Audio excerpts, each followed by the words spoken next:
The event that we're here today for, of course, is about Sochi's impact, Russia, the Caucasus, and beyond. And as it was billed, this was not meant to be yet another discussion about whether and when and how bad will be the terrorist attack or the terrorist threat about Sochi. I think that discussion has really been absolutely exhausted, and I think at this point we have just to cross our fingers and hope that all the security precautions that have been taken will be efficacious and that the games will be safe and that there will not be any undue losses of human life.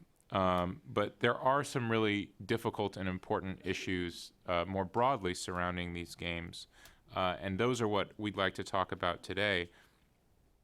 Let's not forget that as the first Olympics being hosted on the territory of the Russian Federation since the 1980 Moscow Games, of course, took place in the context of not only the existence of an entirely different country, the Soviet Union, and a totally different geopolitical environment in which there was, compared to today's spat over human rights issues or Syria or Ukraine, a truly deep geopolitical cleavage, namely the Cold War. This is really an historic development for Russia. And I think with that comes a platform on which Vladimir Putin, certainly, but other Russians will seek to stand and will seek to make some rather strong and salient points about how far Russia has come. I think those things they'll seek to measure in terms of infrastructure, in terms of the success of Russia's athletic contingent, in terms of the smoothness and the high profile of the events, in terms of the production values, if you will, around the opening ceremony, which we all look forward to seeing on Friday, particularly after the London Games. That will be hard to top, but I'm certain that that the Russians will certainly give it a good try. And to discuss these and many other broader issues, not least among which, of course, is the North Caucasus as well. I'd be remiss not to mention that we have three of really the finest experts available to us here in Washington. The first, we're going to slightly change the order, is my old neighbor at the Carnegie Endowment, Tom DeWall, someone from whom I learned everything I know about the Caucasus, which might be a backhanded compliment because I'm about as ignorant about the Caucasus as anyone, certainly compared to Tom. Tom, of course, is a senior associate in the Russia and Eurasia program at Carnegie. His specialties on the South Caucasus region, Armenia, Azerbaijan, and Georgia, as well as the breakaway territories, but more broadly, the Black Sea region. He has covered in the past the North Caucasus quite extensively, and of course, Russia itself.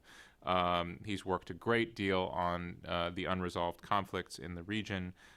He was previously an analyst and project manager on the conflicts for the London-based NGO Conciliation Resources, as well as the Institute for War and Peace Reporting. He's famous for having written several books, in particular Black Garden, about Armenia and Azerbaijan and the Karabakh conflict, which has been translated into all the regional languages and has just recently been revised and reissued. Highly recommended. And of course, being a former journalist, are you ever a former journalist? I don't know. Being a distinguished journalistic voice, he is a very common presence on the radio and television airwaves, and we're the better for it. I'm going to introduce Charles and Ken as well now, and we'll then just proceed directly to each of their opening remarks. Charles King, of course, is a professor of international affairs and government here at Georgetown University. He's also a member of the Kennan Institute's advisory council, very valued member. He's written a great number of books focusing on topics as diverse as Moldova and identity in that region in Bessarabia, which I assign religiously in my course on that subject, which is, I think, the only course of its kind, as long as Charles isn't teaching one. And so, sorry, I'm not doing much good for you on the royalties front, but also broader courses on the Caucasus and books on the Caucasus and the Black Sea region. But he's also been published in Foreign Affairs, the New York Times, the Times Literary Supplement, and is frequently interviewed on all of the big three-letter networks, the History Channel, even MTV. MTV? Back in the day. When you were producing rap albums, right? Exactly. Okay. Ice Charles. So And he is also a former fellow here of the Wilson Center and the Kennan Institute. And last but certainly not least is Ambassador Ken Yalowitz. Ken, I should note, is now appearing, I think, in his second event in the capacity of a global policy fellow here at the Woodrow Wilson Center. He is in the first generation of global policy fellows and is certainly deserving and distinguished. He retired from the Department of State in 2001 after 36 years as a career diplomat. He served as U.S. ambassador to Belarus from 1994 to 1997, and then to Georgia from 1998 to 2001. So for those of you who know the history of those two countries, I think you know interesting and important things were happening during that time period. He's also previously served, of course, in Moscow and The Hague, in Brussels at the U.S. mission to NATO, and in various senior capacities here in Washington. And he's won a number of awards for conflict prevention and crisis management, and has authored or co-authored a great number of articles and op-eds. And I would point out that I first came to know Ken through my former boss at Carnegie, Jim Collins, and when Ken was in the capacity of director of the Dickey Center for International Affairs and some other things, I always forget the name, at Dartmouth College, where he did an exceptional job, not least because he brought me up to speak. So with that rambling introduction behind us, I will hand the floor first over to Tom, then to Charles, then to Ken. Tom. Thank you very much, Matt. Very good to be here. My only concern about this panel is that we will agree with each other too much, so I hope you'll put some sort of provocative and interesting questions out there as well. Let me start in July the 4th, 2007 in Guatemala, when Vladimir Putin made his pitch to the International Olympic Committee to beat the South Korean city, whose name I can't pronounce properly, and Salzburg, which he did to win the Olympics. And he talked about Sochi, and he said Sochi is a unique place. On the seashore you can enjoy a fine spring day. Up in the mountains it's winter. I went there skiing 6 or 7 weeks ago. Real snow's guaranteed. The ancient Greeks lived around Sochi. He talked about Prometheus. We guarantee the Olympic cluster in Sochi will be completed on time. We are allocating a round sum of $12 billion for this. I think the bill went up a bit after that. No more traffic jams. Everyone will be, all the delegates will be 5 minutes walk from the venues. That was his speech, successful speech to the Olympic Committee, which was also remarkable for, I think it's the only recorded speech where he switched into French at the end. What was missing in that speech was the word Caucasus. No mention of the word Caucasus. And basically, I think the kind of overt message of that speech, and also the subtext, is Sochi is not in the Caucasus. Don't worry about the Caucasus. Sochi is a nice Black Sea resort. He goes back to Moscow, and a few weeks later he's talking to some students. Again, this is a report from 25th of July 2007. And he says, I can assure you that had we not restored the territorial integrity of our country, had we not ended the clash in the Caucasus in the form in which it was 5 or 7 years ago, if we had not principally changed the situation in our economy, if we had not solved a series of social problems, and then how to translate this wonderful phrase in Russian, we'd be as likely to see the Olympics as our own ears. Не видать бы нам никакой Олимпиады, как своих ушей, in Russian. So again, this is his pitch. We've basically solved. Russia's on the right course. We've solved all these problems. He does mention the word Caucasus, but in the past we've solved the problems in the North Caucasus, and that's because we've done all those things, and I've done all those things. We're getting the Olympics, and obviously the pitch worked. But since 2007, obviously things have panned out rather differently for Russia and for Putin. I think we would probably all bet that if there was a vote today, the games would be going to Salzburg or to South Korea rather than to Sochi, which is not to say, of course, we don't wish the Sochi Games well, but we do see all the massive problems associated with it. And I think so. I think the kind of the pitch was to forget about geography, forget about the Caucasus, only in the broadest terms, and to kind of have this kind of rather sanitized narrative of the North Caucasus ahead of the Games. And I think that obviously didn't pan out for many different reasons. But also, I would also argue that the steps made both over the longer term and tactically in order to make the Games work have actually, in a way, hurt the Caucasus more than they've harmed it. And that's really what I'm going to say in my brief presentation. So we begin obviously with Georgia. Who would have guessed that little more than a year after Guatemala, there'd be a war with Georgia, and Russia would be recognizing South Ossetia and Abkhazia as independent. A war which I would argue from my own research, and I'm sure hopefully most people would agree with me, was a kind of joint project between President Putin and Saakashvili, with the West winning a sort of rather ignoble bronze medal in that particular competition for its incompetence in letting it happen. Who we award the gold and silver medal, I think is probably a matter of debate, but certainly maybe Putin and Saakashvili should have shared it.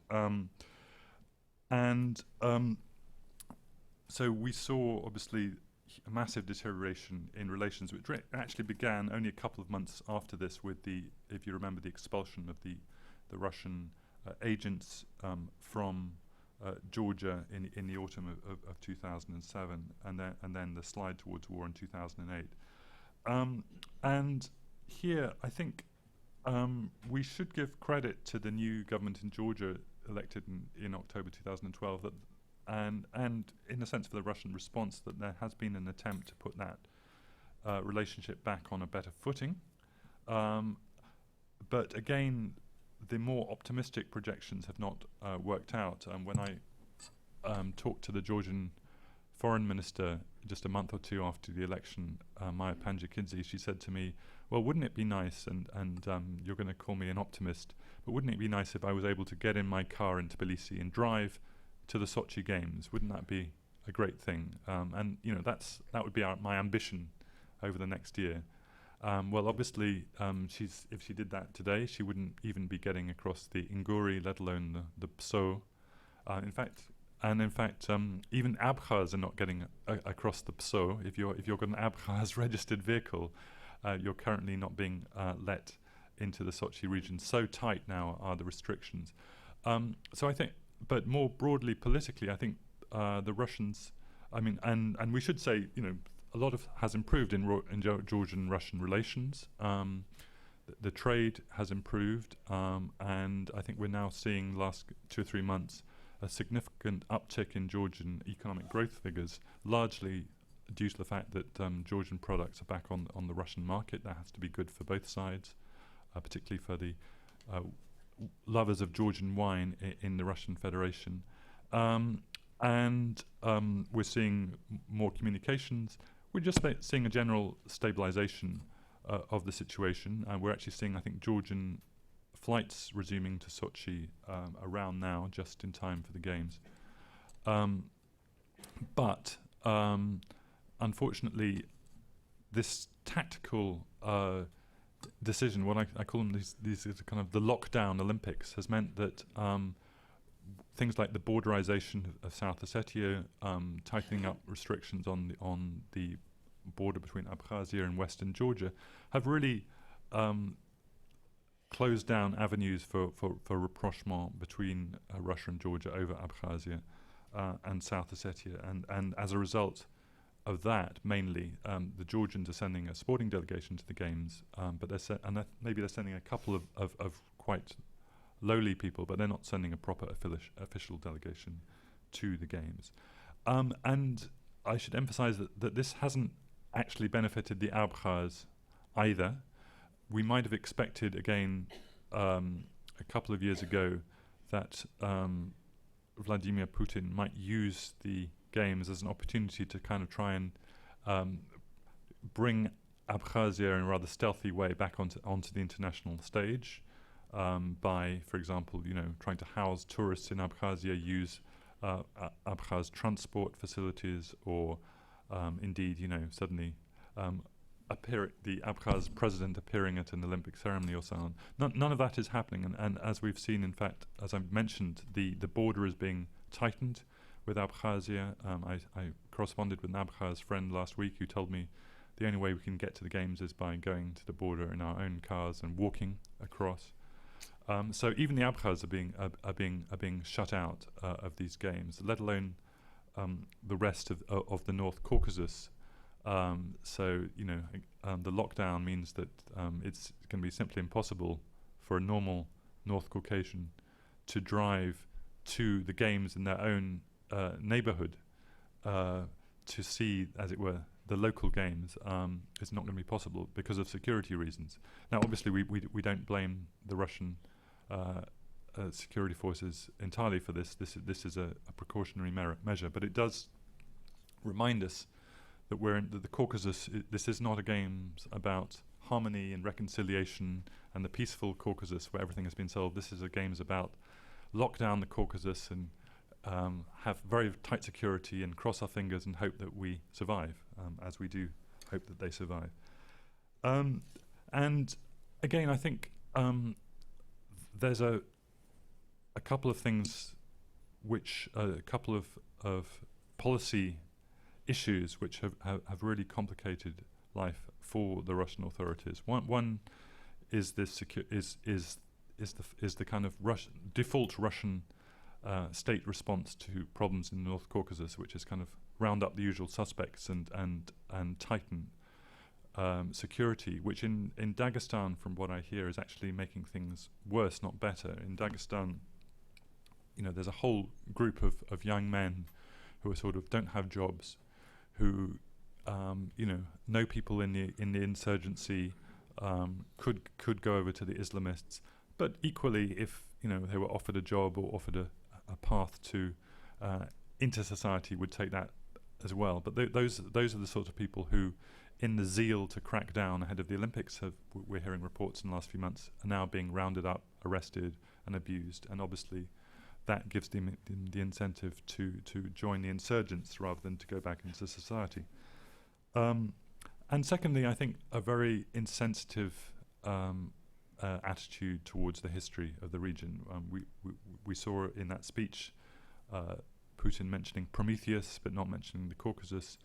And it really wouldn't have taken much to reach out to the Circassians of that region and say, you are the indigenous people of this region, and even in the kind of Soviet style, organize a folklore festival. What would that have cost the Russian authorities? Instead, that they've just completely kind of suppressed the Circassian issue, and as we know, the games are being held in Krasnaya Polyana, the place where the Russians celebrated the defeat and massacre of the Circassians in 1864, exactly 150 years later. And really no effort has been made to kind of work with that issue, such that, for example, in Sergei Markadonov's report, which I commend if you haven't read it, he reminds us that, for example, the Russians sent to the Vancouver Games, which after all they did reach out to the indigenous population there, they sent the Kuban Cossack Choir to represent Russia at the Vancouver Games. Again, why not just, take a few of the indigenous Circassians and send there? And this extends to the timing of the closing ceremony. Again, it would have been quite possible to choose a better day for the closing ceremony, but the closing ceremony is being held on February the 23rd, 2014, which happens to be the 70th anniversary of Stalin's deportations of the Chechens and the Ingush. Again, a kind of clanging, elementary, historic error, if you want to be encouraging reconciliation in the North Caucasus. Instead, what Russian TV is going to be having on that day is a celebration of the Olympic Games. So, really, I think that's all I have to say. But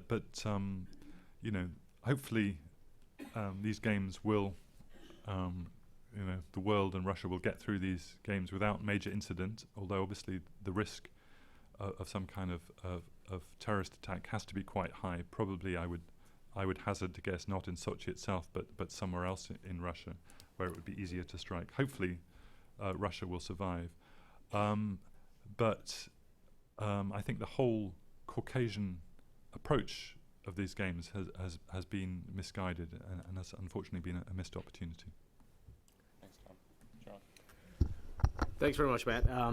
Happy to be on such a distinguished panel, so thanks for inviting me. Let me pick up with the point that Tom left off on, which is that these are Russian games. They are perceived in Russia itself and abroad as Russian games, and as much as we might care about the Caucasus and think of their importance over the long term for the region, I think that's how this the event is going to go down. I recall about 2 years ago having a conversation with the advance team from NBC Sports who were going out there, and we talked for about an hour and a half on the phone as they were trying to get a picture of what Sochi was and what the games were going to be like. And I was trying to make the point that this would be a really interesting opportunity to showcase for an international audience a different side of Russia, the Islamic side, the Highlander side, the Caucasus side, to bring Russia into some kind of conversation with the other countries of the Caucasus. And the response from NBC was, yeah, but where are the onion domes? Do they have onion domes in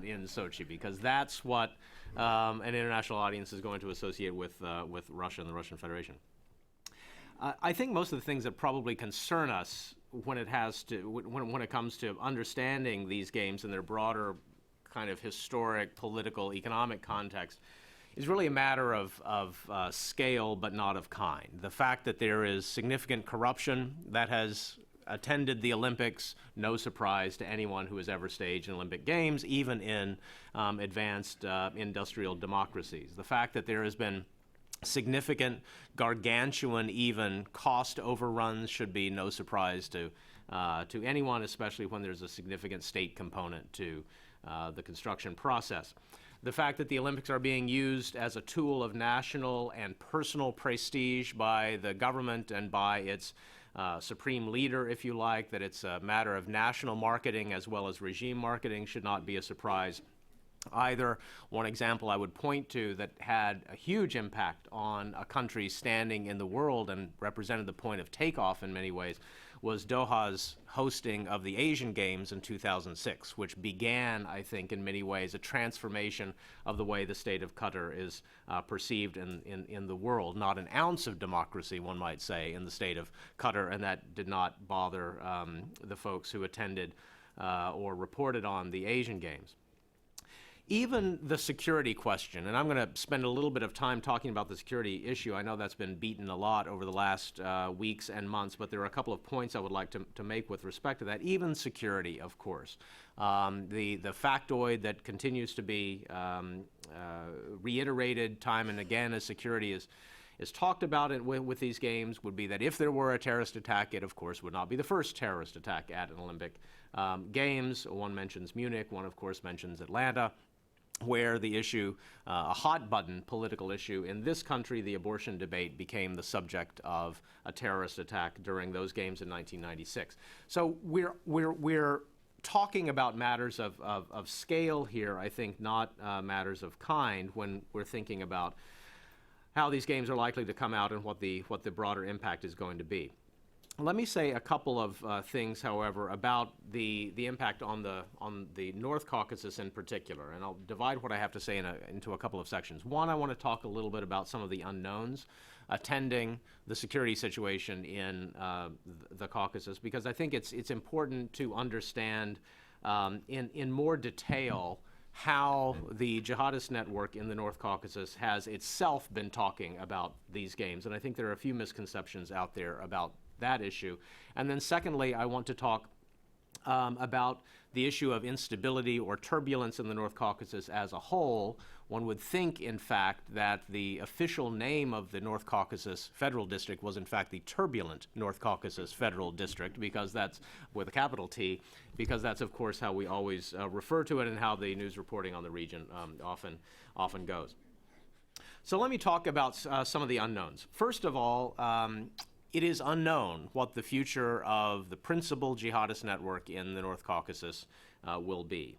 The fate of Doku Umarov, or the successors to Doku Umarov as the chief of the Caucasus Emirate, the very loose organization that is sometimes credited with organizing terrorist attacks across the North Caucasus and beyond. It could be that right at the moment we're seeing a struggle for control within this loose group, and in fact I would say even, this is where I would part ways with Gordon Hahn and other very fine analysts of the security situation in the North Caucasus. I don't see this as a struggle for control of something called the Caucasus Emirate. I see this as a kind of struggle for influence among a variety of different small groups committed to violence, principally among a kind of Chechen wing and a Dagestani wing of the armed insurgency across the north. In fact, one of the last public statements that Doku Umarov made in September of 2013 was about the need for unity across the struggle, not only unity between fighters in the North Caucasus and those fighting elsewhere. He mentioned Syria in particular, but also unity within the organization itself, and in fact did a thing that I had never seen him do before, which is to portray the Caucasus Emirate as the natural extension of the Chechen desire for national independence, which is a strange recasting of his particular role, so that the attacks in Volgograd in October and December might well be seen as a kind of attempt by smaller groups, particularly in the Dagestani wing, to garner attention ahead of some kind of transition to new leadership. We have to be very careful about that kind of reading, however, and I apologize in this section of what I have to say. There's going to be a lot of on the one when the other hand, but when one is dealing with groups like this, I think that one has to be very careful. It would be a strange thing if there were a struggle for power within the Caucasus Emirate, and then the most powerful, or the group that was able to do the most show-stopping terrorist attack, actually came to power. That's not the way succession has worked within the jihadist fighters. It's been this, because they are also religious individuals in addition to being very violent individuals. Often they care about rules of succession, and they care about lines of succession. So the fact that Doku Umarov actually named a couple of assistants all the way back in 2010 should lead us to think that the line of succession would be relatively clear there. We also don't know the degree to which the Olympics themselves are a particular target of Doku Umarov or the Caucasus Emirate or the Dagestani Vilayet, one part allegedly of the Emirate, or of the Ansar al-Sunnah Brigade, which is the group that allegedly, or that took credit for the attacks in Volgograd.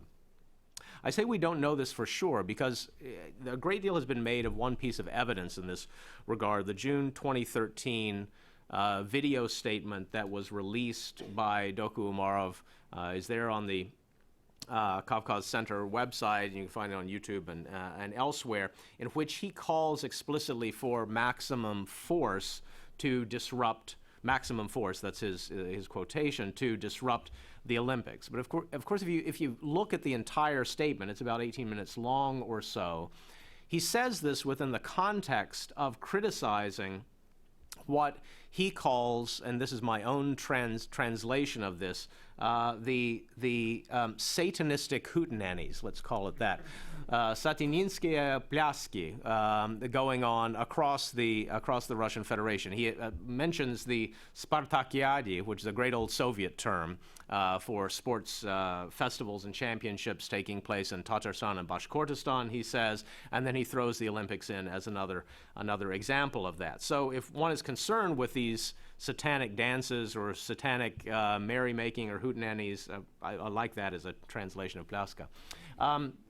He is doing so within this broader context of criticizing frivolity within what he considers to be Muslim lands, not specifically a call to attack the Olympics. Now, how violent individuals would interpret that is sort of another matter, because in a later video in December, which was filmed sometime in the autumn of 2013, posted in December of 2013, he's talking about the power of martyrdom as a way of joining the jihad.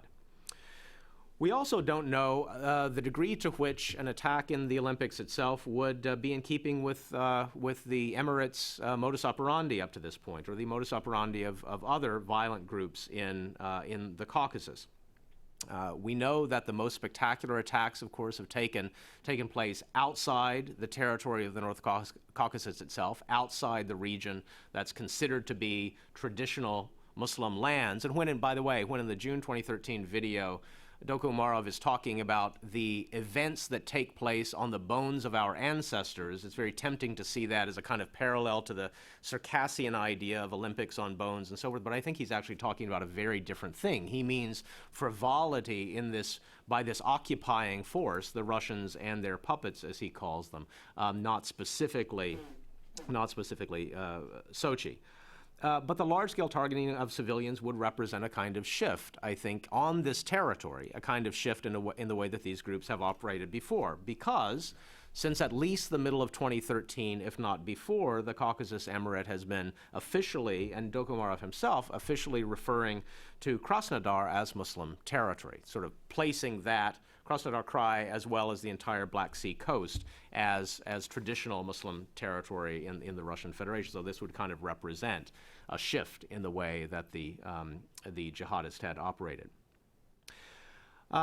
One other point that I'll make before turning to this final issue of instability in the region. We focused a great deal in thinking about the security threats to these Olympics on the problem of the possibility of suicide bombing, perhaps the threat of a chemical attack.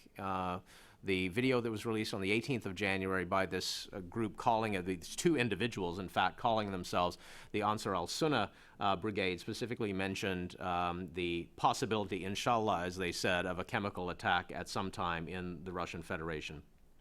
But we shouldn't, I think, lose sight of what, if we're interested in protecting civilian life, is actually has historically been the far larger threat, and that's the Russian response to an attack. If we go all the way back to 1995, to the famous siege of the hospital in Budyonnovsk, which 129 people were killed, which actually ended in a negotiated settlement after those 129 were killed. Or the Nordost siege in 2002 in Moscow, in which more than 130 people were killed. Or Beslan in 2004, in which upwards of 400 people were killed. All of those individuals died as a result of the Russian security forces' attempt to storm the place where individuals were held hostage by jihadists or other terrorists. So that, to me, if there is God forbid, some kind of an event in Russia, in Sochi, that involves the taking of hostages, that would be my principal concern. And we know, of course, that in dealing with these kinds of situations, whether it's a normal, if you like, hostage situation in the context of policing, or if it's a large-scale terrorist incident on the scale of Beslan or Nordost, one needs a very sophisticated and nimble security force to deal with them. That is not, of course, a description of most of the security services in the Russian Federation. Let me turn finally to this issue of instability in the Caucasus and make a kind of theoretical point, if I might. Turbulence, instability, tension are all metaphors for things. They're not a thing. You can't observe them. They're not actually real. When we repeat these words in thinking about the North Caucasus, I think we play into a very dominant Moscow narrative, one that's pretty widespread, and one that I think serves in one way or another the Putin government's treatment of the North Caucasus. It's a narrative of widespread violence, a narrative kind of inherent ungovernability, perhaps even genetic ungovernability in this part of the world. The reality in the North Caucasus has always seemed rather different to me. That is, the reality of a deadly, but actually quite small-scale insurgency, matched by a real, deadly, and much larger-scale crackdown. That is to say, this has become, I think, over the last decade and a half or so, Russia's dirty war. And treating it in those terms and thinking about the North Caucasus in those terms rather than the font of violence that Russia unfortunately is using perhaps overly harsh techniques to deal with would get us farther toward understanding the reality on the ground. We think about the numbers for a moment, and I've gotten into trouble when I've made this point, but I'll make it nevertheless. If we're talking about the numbers of people killed, allegedly killed in violence associated with the insurgency in the North Caucasus, according to the best sources we have for this, which are the counts that the Caucasian Knot website does, 529 people were killed in the armed conflict in the North Caucasus in 2013. Of those 529, more than half, 298, were classed as militants. More than half of those killed in the violence were classed by the official sources that Caucasian Knot uses as militants. Another 127 of those were police and military engaged in the fight against the militants. So if you filter out all of those numbers, we're talking about 104 people who were killed in 2013 in the North Caucasus, allegedly in the context of the violent insurgency there. Every 104 of those, a tragedy, of course. But in proportion to the 9.4 million people who live in the North Caucasus Military District, even more, North Caucasus Federal District, even more than that if we include Krasnodar Krai, that number is very, very low. Pales in comparison to murder rates in Chicago, for example.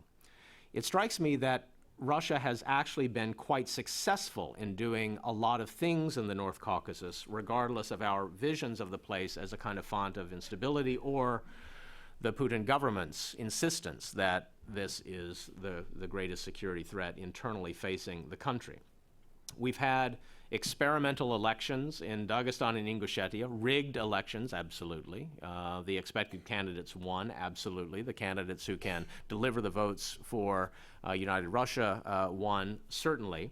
But that was, I think, a kind of interesting step, moving toward elections as a way of putting in place Republican heads. We've seen Russia's ability to rotate back into power another clan in Kabardino-Balkaria. So out with the Konokov clan, in with the Kokov clan again, which is, to me, a sign of Russia's ability to affect things on the ground. And finally, turning what had been a secessionist struggle into a relatively low-level insurgency. That's a remarkable feat that the Putin administration has put into force over the last decade and a half, which is precisely the reason that Doku Umarov is concerned about things like unity on the Highlander or Muslim side. The price of all of this, however, and it's the side of the North Caucasus that I think gets far too little attention in the United States, is a record of massive human rights abuses that have ticked up in the last 2 years precisely because of Sochi, a record of disappearances, cataloged bravely by Memorial, that has also ticked up over the last 2 years, and in particular over the last 2 months, and a kind of state repression that shows absolutely no signs of changing. And if anything, if Sochi goes off without a hitch, I think the lesson that is going to come from that is that from the Russian perspective, it worked, and that the North Caucasus can continue to be treated in a way that many Russians, civilian, military, Putin supporters or not, perceive it, which is unfortunately in Russia, but not quite of it. Thanks. Thanks very much. It's really a pleasure to be here with Matt and Tom and Charles. I use both Tom's and Charles' books in my courses, and always a pleasure to be on the same platform with them. I think I'll probably go off in a slightly different direction and perhaps take issue a bit with Charles on the North Caucasus. But one thing that reminded me, I am old enough to have served in the Soviet Union with a good friend, Wayne Mary, who's in the audience, and remember very well the warnings never to buy any product produced at the end of a month or at the end of a 5-year plan. And I think we're beginning to see some of this, in Sochi. The reports about the hotels, the infrastructure. I'm not very sanguine about, what this is all going to look like in the end. I'm sure most of it, will come out well, but I have a feeling that there are going to be a number of stories that come out of this that are not terribly complimentary. But I wanted to focus on the North Caucasus and the Caucasus first, and then talk a little bit about Russia and some of the things that we should be watching for in the coming months after Sochi ends. My sense about the North Caucasus, perhaps I've been smitten too much by what Mr. Putin has written, but I think it's a fairly serious situation there, and one that could very well be exacerbated by the Olympics, whether they're successful or unsuccessful in terms of the security situation. But simply the factors that have been mentioned, the tremendous pressures that are being applied in Dagestan and other places against youth who might otherwise, be persuaded to move in the right direction. I think some of this could come back to haunt, in the future in terms of pushing some of these young people, in the wrong direction. And I'm also reminded very much when I first arrived in Georgia, and I met with the then Georgian defense minister. We were talking about Abkhazia, and we were talking about the North Caucasus, and me being a freshly minted, American ambassador with all kinds of ideas about how to solve all these issues, in the next few weeks, threw some ideas out. And the minister was smoking his, unfiltered Camel cigarette. And I remember he took a drag and he put the cigarette down and he said, "Mr. Ambassador, let me tell you, this is the Caucasus. We knew and we know who killed whom on our side, and they know who killed whom on their side. And until those debts are paid, we're not going to see peace in this part of the world." And I've never forgotten that. Our historians, may disagree, but I think people have a long memory in that part of the world. I've been very much taken with Circassian friends, who have really gone to great efforts to try to keep their protestations, in a very peaceful, constructive way. But I'm not so sure that that will be the case once all this security crackdown is over and, sort of policing goes back to normal. As has been mentioned, the Putin government has used a variety of force, of economic blandishments, et cetera, to try to keep the situation under control in the North Caucasus. I don't think it's been, terribly successful. And looking to the future, the idea was to make the North Caucasus, a sort of a skiing resort place, for the future. $50 billion invested in Sochi, I don't think is going to produce that. And there were other grandiose plans to build, ski resorts, multi-billion-dollar resorts, and really turn the North Caucasus into a tourist area, but I just don't see that happening. I think the plans have already been dimmed. So I think, some of the ideas that, that Moscow may have had about, sort of building jobs and growth in the North Caucasus are probably not going to amount to very much. And when you look at, where the Russian economy is headed these days, the forecast by many economists is that this is going to be either a zero growth year or just slightly above. And when you factor in, the promises that have been made to Ukraine, although, that's now been suspended for the time being, but to other clients like Belarus and Kyrgyzstan, I don't see that, that the central government in Moscow is going to have the means to keep sort of buying people off. So I think this is an issue. A second thing, and I'm very glad to see Ambassador Gegeshidze here, our good friend, the Georgian ambassador. But I was ambassador to Georgia during the second Chechen war when the Russians, Putin basically came back into Chechnya with force. And what happened at that point was the Russians asked for permission to use the then 3 military bases that they had in Georgia to attack into Chechnya from the south and just, do sort of a pincer operation. And that permission was denied. And I will never forget President Shevardnadze calling me in to tell me that they had denied permission and that the Russians were never going to forget this. It was the first time they had said no to the Russians in 150 years, and it would not be forgotten. And indeed, it was not forgotten because, as you will remember, there were very serious possibilities of Russian intervention in Georgia, either directly or indirectly in the Pankisi Gorge. I mention this because, as I've said, I'm not as sanguine about, the situation in the North Caucasus in the months ahead. And if it gets bad, which I think is at least a possibility, I'm concerned about the possibility of again, Russia looking for a scapegoat and looking perhaps at Georgia and perhaps at Azerbaijan, although less likely in that case, to blame, for supporting insurgency and possibly leading to some fairly serious tensions in the South Caucasus, such as happened in 1999. I'm not saying this is going to happen, but I think it's something that does need to be taken a look at.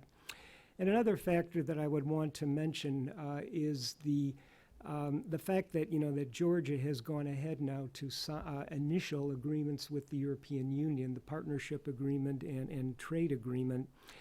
And, clearly for the next few weeks or so, as Will Pomerantz here from the Wilson Center just wrote a beautiful op-ed about Putin's hands are going to be tied in terms of, good behavior with Georgia and some of the other countries, that where there are issues.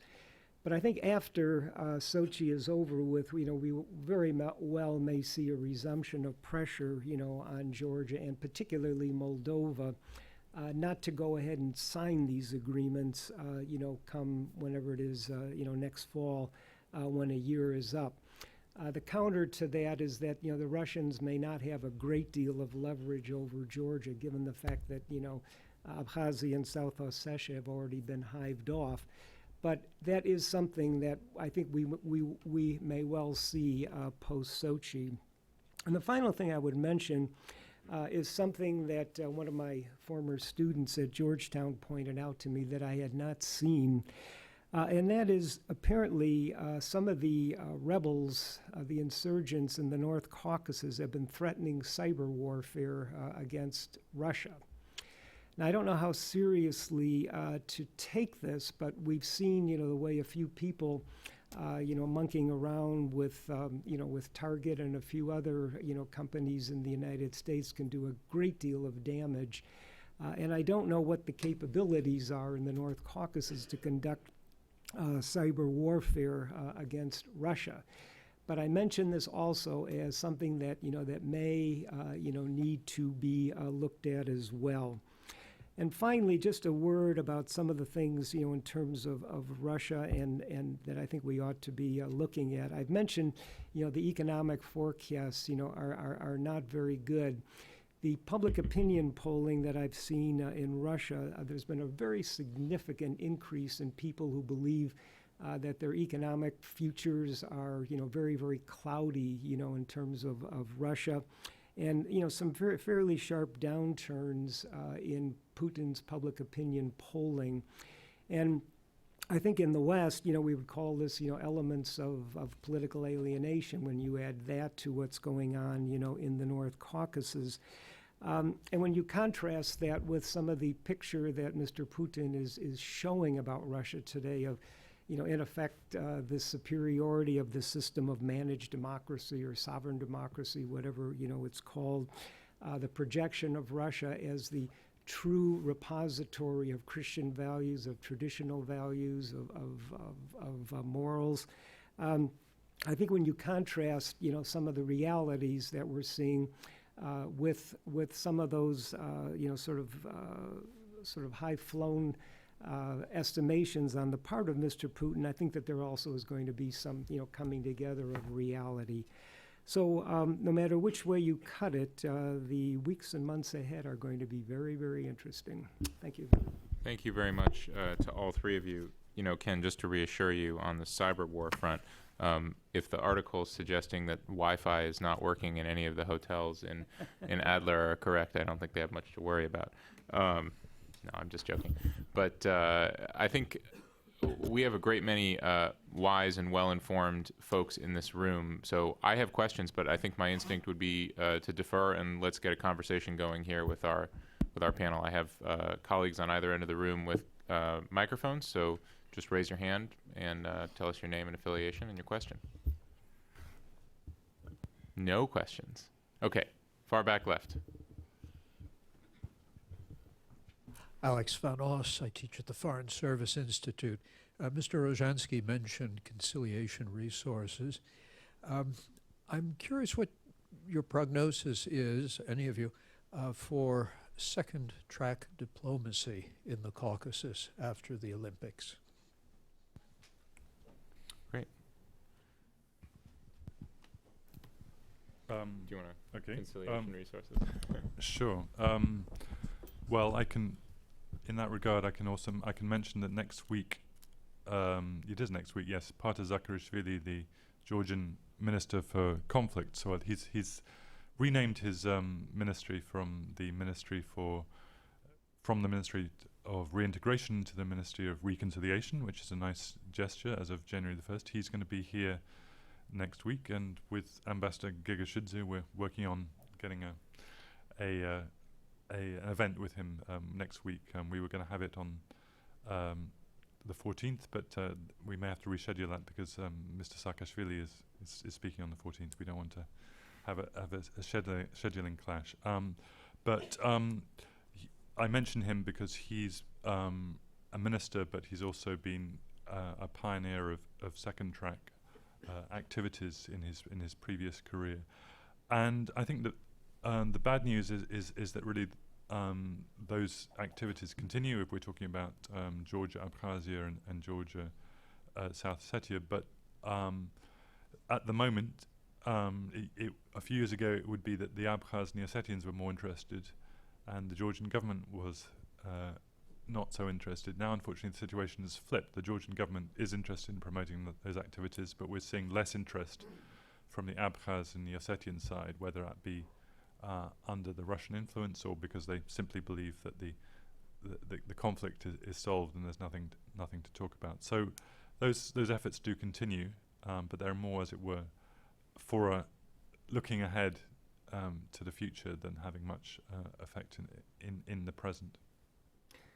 I would just add, I would agree with everything Tom has said, certainly observing it, from my time in efforts between the Abkhaz, and the Georgians. But, an ideal area, I think, for this would be in the North Caucasus, and that might be under OSCE, aegis, but the Russians, have refused to, to allow any such things to go on there. It really is a shame because, there is a painful, a crying need for dialogue there. The military means the crackdowns are not going to do it. But within Moscow, I don't follow it all that closely, but, there seems to be a very significant underlying anti-North Caucasus sentiment, in Moscow.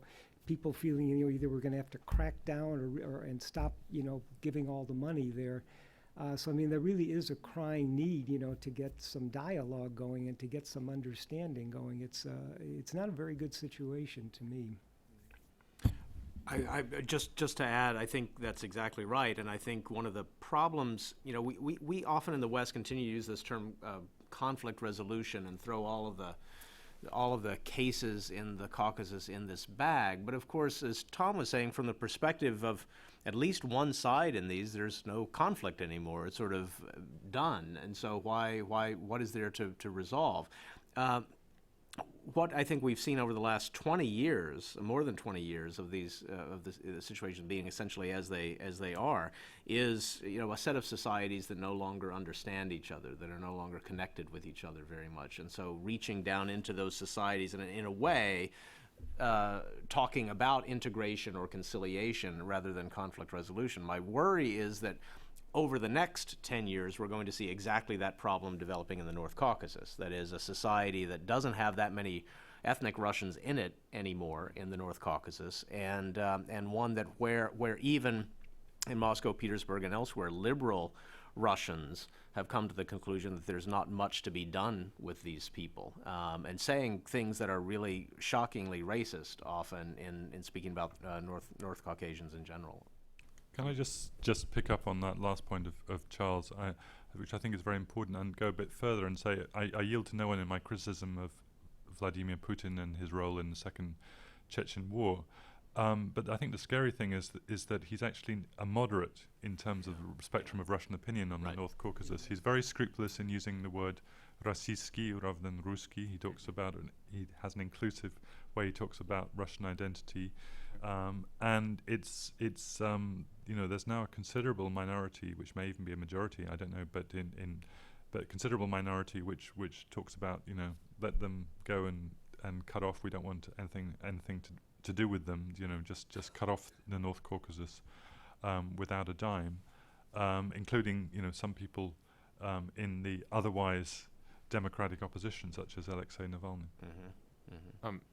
Forgive me if I may for a moment. I remember, Tom, because we had a number of conversations about this when asked, what ought to be the outlook from the standpoint of conflict resolution or reconciliation looking towards Sochi. This was now several years ago. One of your big points was, well, why not see it as a kind of collective enterprise and try to cooperate on particularly security? And instead, what do we have? We have closed borders. We have issues not being aired. And would it be fair to say already at this point, the games have not even begun, but that this was a big missed opportunity, and when we look back on it, we may say this was one of those moments where things got substantially worse when they could have gone better? Yeah, I think there was an opportunity, and I think the Georgian side in the fall of 2012 was very much reaching out. They appointed a special envoy, who's still there actually, Zurab Abashidze, talking to the Russians, and as we said, made a lot of progress on trade issues and so on.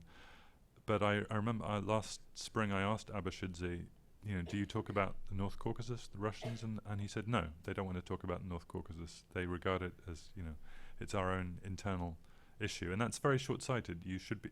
Georgia, after all, is the neighbor with whom you share that big, long, mountainous frontier in the North Caucasus. There's plenty of things, and as Ken has reminded us, there's an inclination when things go wrong to blame the Georgians. So why not have that dialogue about how you can cooperate across the frontier and stop things going wrong? As far as I'm aware, last spring there was no dialogue. Maybe there has been something since then, but I'm not aware of it. Great. Other questions? Wayne.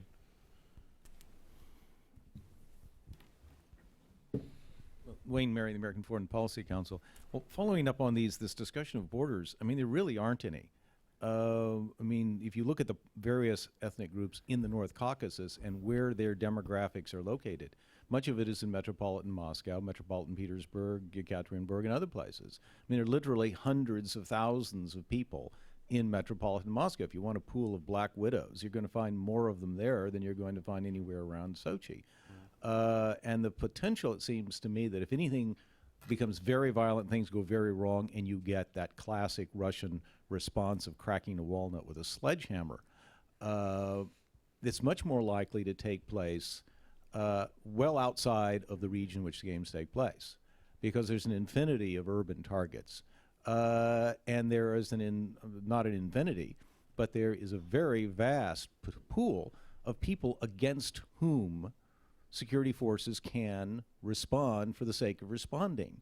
In the capital, in other major European cities of Russia, I don't see how one can talk about conflict in the North Caucasus as being limited by anything geographically. In fact, much of it even transcends the borders of the Russian Federation. Some of it is, in fact, even in this country, and certainly in Europe. It just seems to me from a security point of view, everything you've talked about actually exists on a logarithmically broader scale geographically. And that creates a security dilemma unlike any previous Olympics. I mean, I was briefly a consultant on the security problems affecting the Athens Games, which were bad enough, but they were compact in time and in space. It seems to me the security problems related broadly to what we call Sochi are virtually unlimited.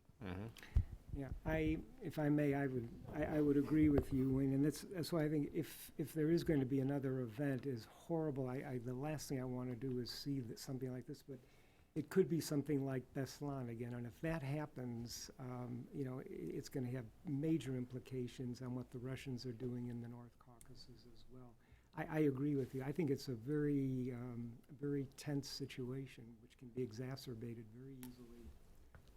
But at the same time, isn't this, this is a spectator sport, right? So we're keeping score and we're counting medals, and that's going to be the mentality. And you can hardly blame NBC for saying it's the Russian Olympics. Let's show onion domes. I mean, we are going to be somewhat superficial in the way we read this whole thing. So isn't it kind of an unfair or just unrealistic burden to put on a gigantic country, a continental country, that everything has to go perfectly throughout the entire country for the 3 weeks duration of the games in order for this thing to not be an utter failure? I mean, I was doing a thought experiment listening to you, Wayne, like, what the heck was going on in China during the Beijing Games? We didn't hear about, or we did hear about, but sort of said that's not a big deal, or, outside of Atlanta during the Atlanta Games. I mean, are we putting some kind of just totally magnified abstract burden on this games, or is there? I mean, I don't think it would mean the games are a failure, or that the Putin administration is doomed as a result of this. But I think Wayne is exactly right that in fact the modus operandi of these groups has typically been attacks on security forces in the North Caucasus, and that's those are the groups who by and large are hit. And that includes local police, and that includes anyone who is a puppet of the Russian regime, as they're typically described, and then attacks on civilians elsewhere in other parts of the Russian Federation, or outside of the so-called Muslim lands. And so, if I were expecting anything, I think I would expect that more than an attack on Sochi itself. Well. Will Pomeranz, Kennan Institute. Following up on Charles' point about the typical Russian response and being an excessive response, and the point of Ken about they might be looking for scapegoats if something goes wrong, how do you perceive the offer of the United States to provide additional security to the Sochi Games and providing FBI, supposedly providing being on call and so forth? Is there a possibility that we can get dragged into this, or is the United States being careful in terms of how it presents itself, in terms of its ability to provide assistance, and do we want to put ourselves in that position? Well, highly unlikely, of course. What could the Russian response possibly be other than no thanks to that to that offer, right? From a diplomatic sort of point of view, the real danger, I think, in a way, is that the Putin administration's way of dealing with the West, it seems to me, is no longer to say we are creating an alternative form of democracy. We're creating an alternative form of the Putin administration, an alternative form of political economy, and so all of your talk about democracy and so forth really doesn't apply to us. That was a kind of language that one saw initially after 1999. The language now is that kind of all governments really crack down on locals. All governments are about power. All governments spy on their own citizens. And so whether it's the way in which the Tsarnaev brothers were dealt with, Russians seeing armored personnel carriers on the streets of Boston, the death of the suspect in FBI custody being questioned in connection with the Tsarnaev case, all of those things play into a particular narrative that essentially the United States and Russia, when it comes to security issues, NSA now, that there's really not a lot of difference, except that the United States is in some ways better at it than the Russian Federation is. And so that turn in the way that the U.S. is perceived, I think has been very unfortunate, in some ways predictable. I would just add that, we publicly, made clear that we had offered assistance, to have FBI. I believe that has been turned down, but that was obviously very purposeful on our part, in the sense of, offering, trying to, appear as cooperative as possible. In case something goes wrong, we're kind of covering ourselves, if you will.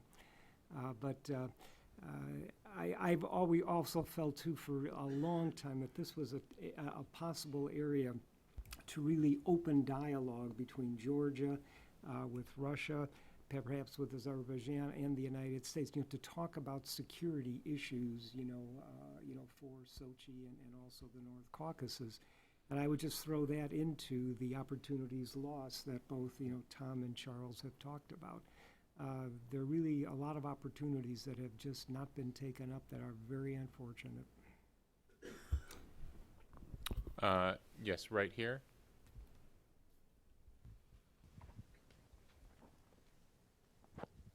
Kathy Kosman, U.S. Commission on International Religious Freedom. Apropos of Wayne's point on the Russian, or rather the migrants in the North Caucasus, as of January of this year, a new residence law has gone into effect, which is worded in such a way that it applies to Russian citizens as well as Central Asian and other migrants. Essentially, using other words, it reimposes the residence restrictions of Propiska. And I had one question to Charles, and that is the killing, I believe it's been over 50 in the North Caucasus of representatives of the officially approved religious Muslim structures, and who is, if you could put that in a wider context. Yeah. Thanks. I think it's hard to make sort of general statements about that, because as far as we know, some of those people were killed by security forces. Some of those people were killed by rivals on the sort of religious side. But this gets back to a point I was trying to make earlier, which is that in a way, you might say, the brilliance of the Russian Federation's strategy in the North Caucasus has been to, I hate to be a historicist about this, but it's following the Tsarist model, is transform what had been a secessionist struggle into a local civil war. And it has become that in a way.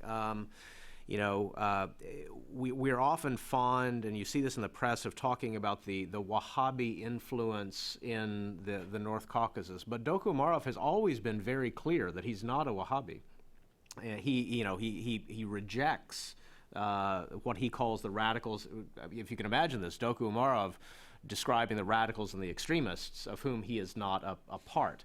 And so that's one line of division. There's the line of division between official Islam and the groups in the forest, which is very strong and a deadly distinction. There's the line between local non-religious political structures in the North Caucasus and everybody and the insurgents. It's the people who have been doing the majority of the killing and the majority of dying over the last 10 years are actually North Caucasians. They may be wearing a Russian military uniform or a local police uniform, or working for the local parliament or the local university. But the localization of that has been transformative in the way that the Russian state has dealt with this problem. In the back there, John with the glasses. Thank you. Hi, I'm Wojciech Kononczuk from Warsaw-based Center for Eastern Studies, and since today morning I'm a visiting fellow at Wilson Center. Welcome. Thank you very much for a very interesting presentation. I don't have any specific question, but rather a short comment.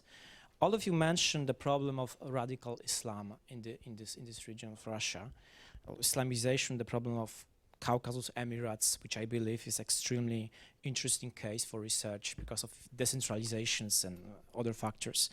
I would add to the process of Islamization, you mentioned two more elements or two more processes.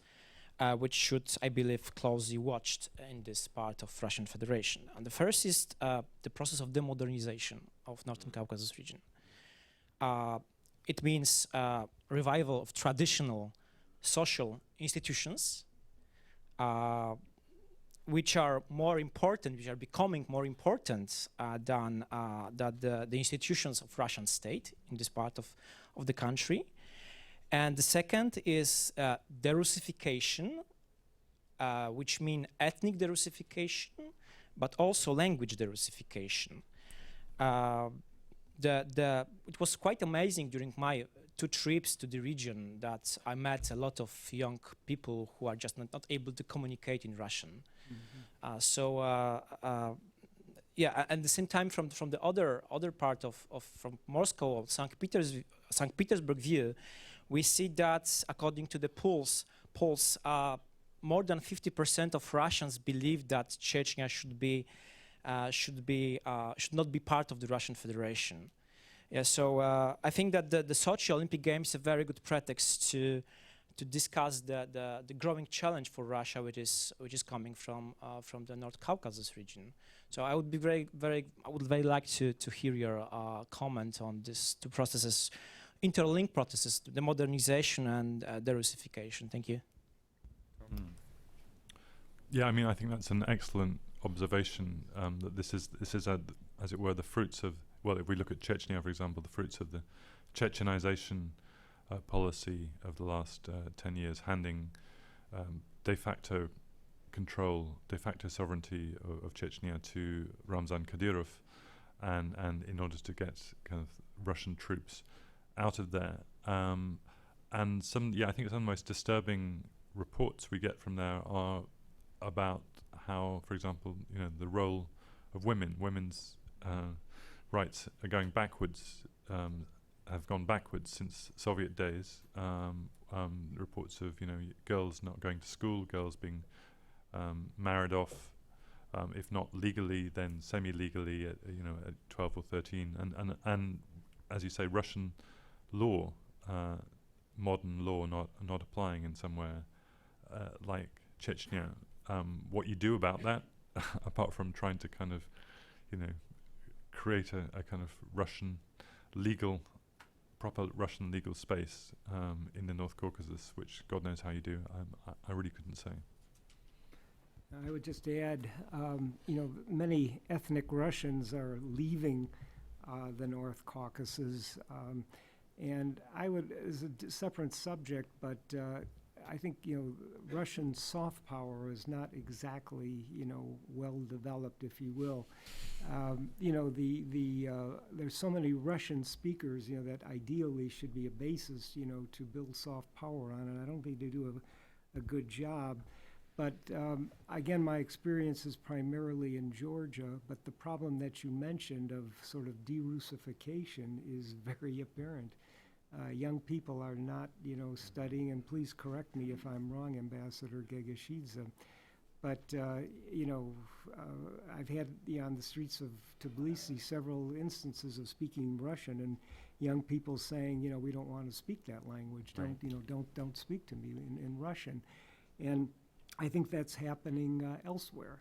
As I say, I think it's a real lack, and I know I've read some very critical studies, by Russians, themselves, critical of their soft power, efforts, that they just don't match what other countries are doing, the Chinese or the Americans.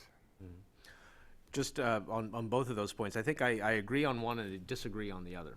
I agree on the de-Russification point, but with the asterisk that this is a thing that really goes back to the 1970s. I mean, if you look at changes in Soviet census data, even in the 70s, ethnic Russians were leaving the region. This was spurred on, of course, in the 1990s by the wars in Chechnya, but this is a very long kind of process. So that in fact, when the Soviet Union ended, the North Caucasus was more indigenous than it had been in the previous 150 years, actually. That was the sort of what the end of the Soviet Union produced. This is not a uniquely post-Soviet phenomenon. Where I disagree is on this issue of demodernization, because I think it's a convenient term to describe people relying on traditional sources of legitimacy or traditional decision-making structures, and so forth. And you can often see that, whether it's Kabardino-Balkaria or Upland Dagestan, you can see these sort of structures at work now and then. But to me, this has much more to do with scale than it has to do with the retreat of the state.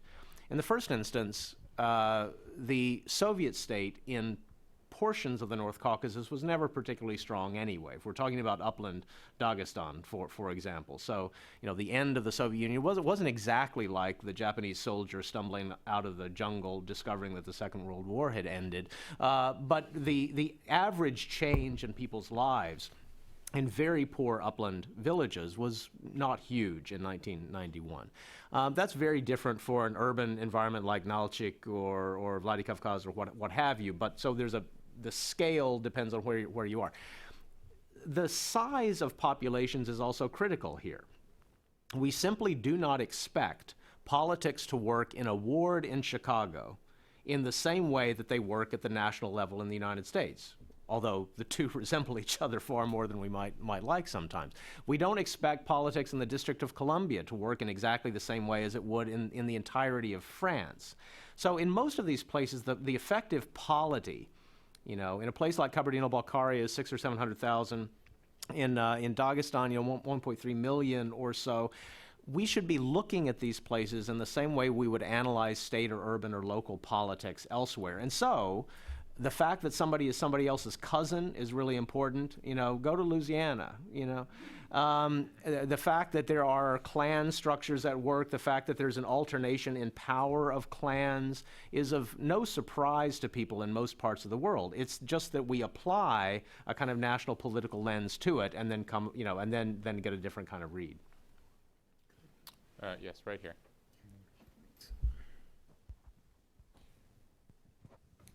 Fatima Tlisova, Voice of America. My question is about the security again. Threats. We remember how Ahmad Kadyrov was killed. Is there a possibility, and how real is the possibility of repetition of that scenario in Sochi?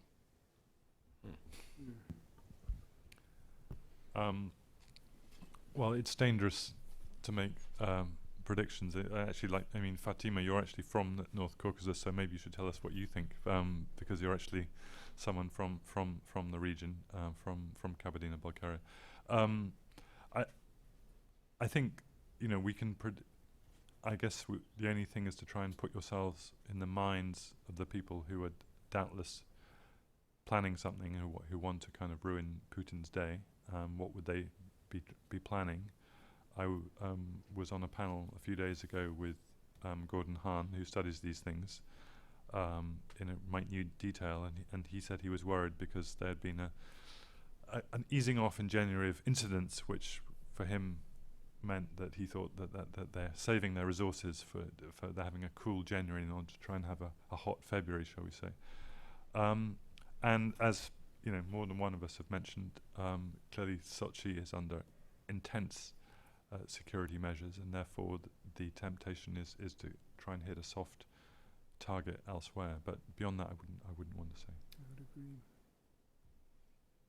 Right there. I'm Dylan Miles Primakov with the National Endowment for Democracy. I've heard a lot of discussion about Russia exercising unusual restraint in foreign policy with regards to Ukraine and other places, which people anticipate might not be the case after the Games. And similarly, I know that a lot of Russian civil society activists feel that there's been less repression leading up to the Games, and they're bracing themselves for a renewed crackdown afterwards. I wanted to ask about the counterinsurgency tactics, because it seems what Russia has been doing with its North Caucasus counterinsurgency has in fact been ramped up. And I'd like to ask the members of the panel if they're anticipating a similar, sharp turn in how Russia approaches that problem after the Games, and if so, in which direction? Charles? Yeah, I think you're right. I mean, I think there has been an uptick, as I was trying to indicate in my initial remarks. I don't see that there's anything after the Games that would change that. The only thing would be that I think if there is a large-scale terrorist incident, that provides a kind of excuse for even more wide-ranging sweeps and so forth. But I don't really think that when it comes to the impact on your daily life, if you happen to be a young man in the North Caucasus, Sochi has had it's had an impact in terms of the scale of your interaction with the Russian state. I don't think it's differed very much in kind.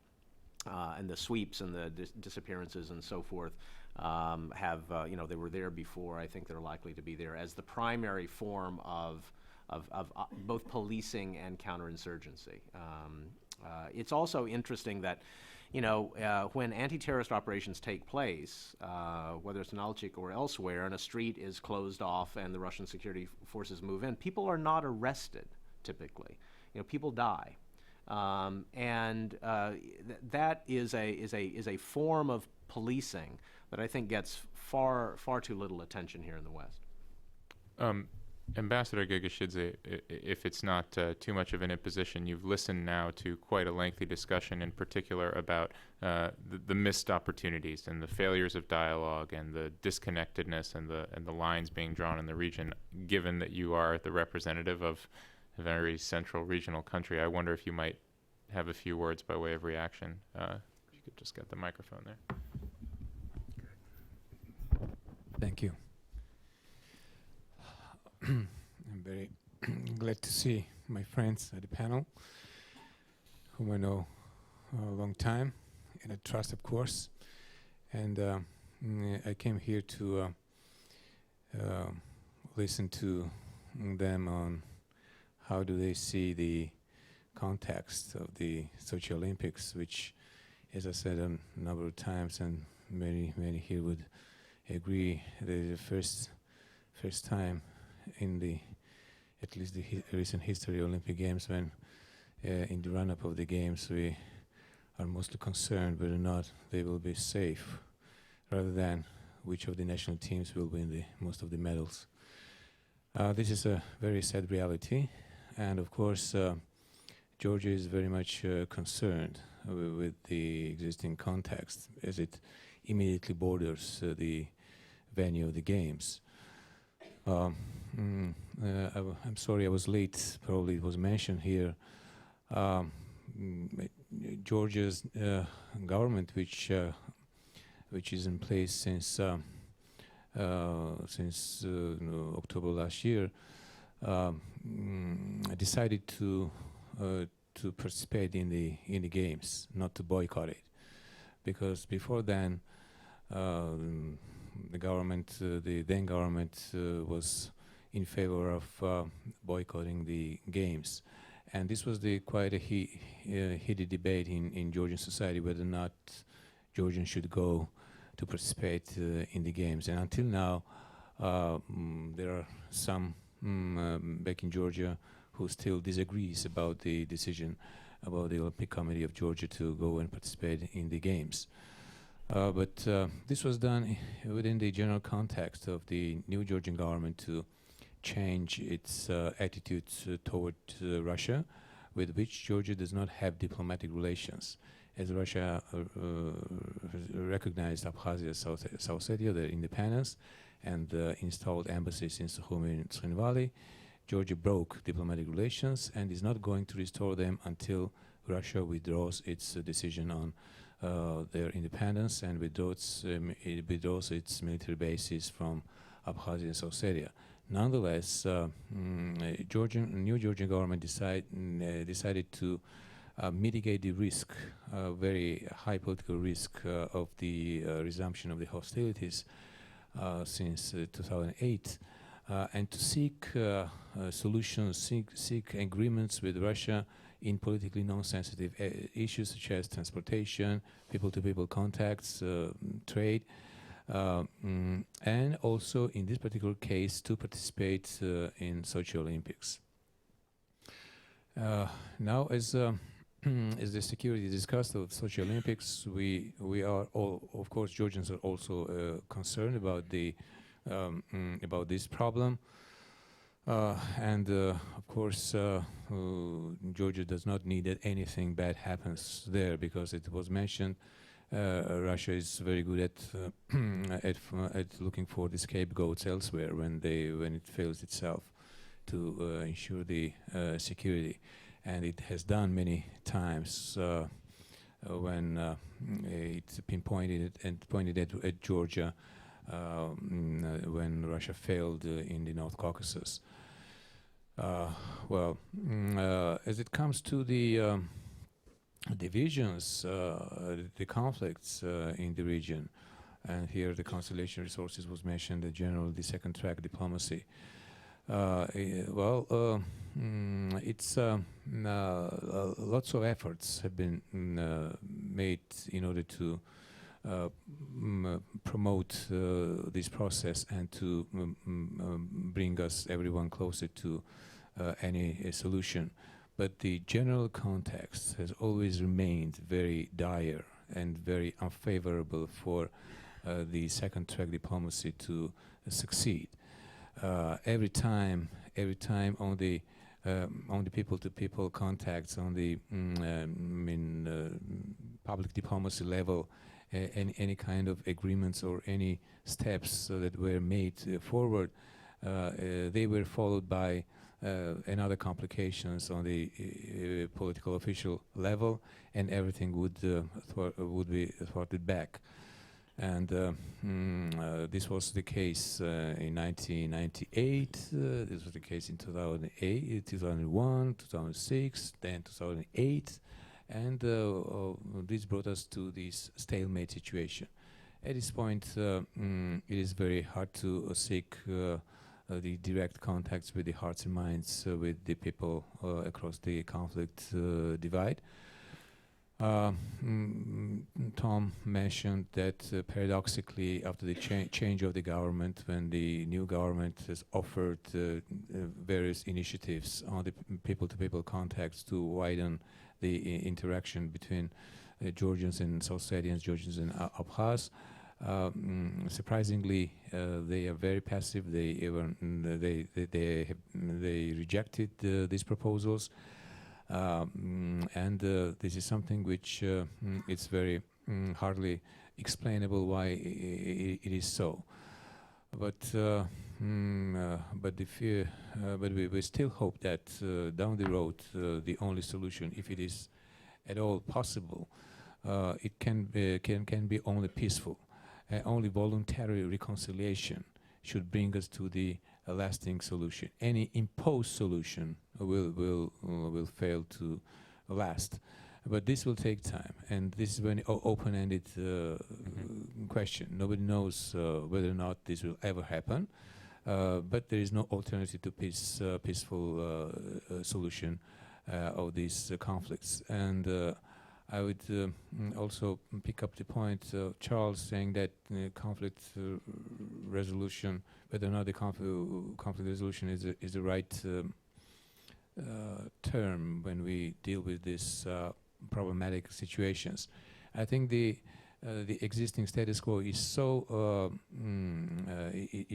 bad that we should seek conflict transformation rather than conflict resolution, because in the foreseeable future there is very low chances that there will be any breakthrough in these conflicts. But we need to learn how to live with the conflict so as the people across the conflict divide, they interact with each other, and maybe with this interaction, trust building, and then reconciliation will come. And then if the reconciliation is an established fact, only then we could discuss politically sensitive issues. So this is the approach of the new government, and the state minister, which will be here in town in a week's time, will be talking on these and other issues, both in his official meetings and publicly as well, with the help of Tom. Thank you. Thank you very much. So to attempt to conclude on a slightly more optimistic note, let me just ask each of the panelists to suggest a final thought. What, from the perspective of Russia, the host country, from Putin and the Kremlin's perspective, for the Caucasus region, both the immediate neighborhood, the North Caucasus, and then the countries we've been talking about, Georgia and so on, and then for the wider world, pick any one or more of those. What might actually make this a successful games? What might make this games, a contribution in the positive direction? Any thoughts? Who wants to?